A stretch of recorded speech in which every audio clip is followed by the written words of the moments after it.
بگو بر من کدامین جنگل است آخر که اندر آن زنان و خواهران تحقیر می گردند، به جرم زن بودن زنجیر می گردند. بگو بر من در این دنیای پرپهنا ددان و وحشیان است که دانند مادران و خواهران خویش را پست، که زن را ننگ بشمارند غلام و برده پندارند. بگو بر من کدامین جنگل است آخر که اندر آن ددان و وحشیان حتی زنان و مادران و خواهران خویش بفروشند.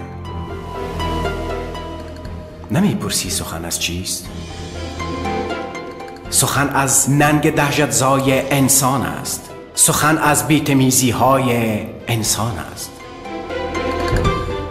بگو بر من اگر زن نیست انسان چیست؟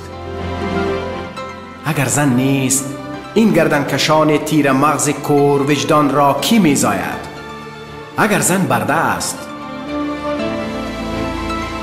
آزادگی آدمیان چیست؟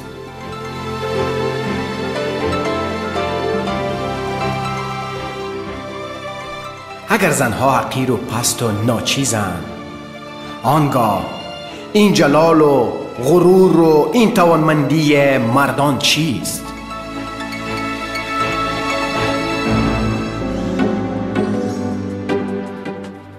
دریغ و درد که این اندیشه های شوم و نامیمون کنون از قرنهای دور بر ارواح انسان سخت پابرجاست.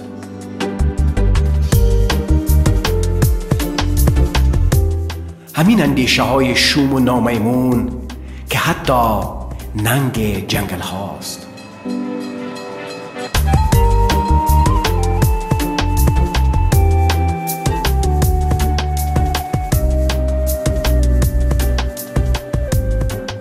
تو را میگویم ای خواهر مکن باور که ناچیزی و بیحالی. تو انسانی جهان سازی جهانبانی. اگر تو نیستی انسان و آدم نیست. اگر تو نیستی دیگر جهان پرشکوه و سبز و خرم نیست.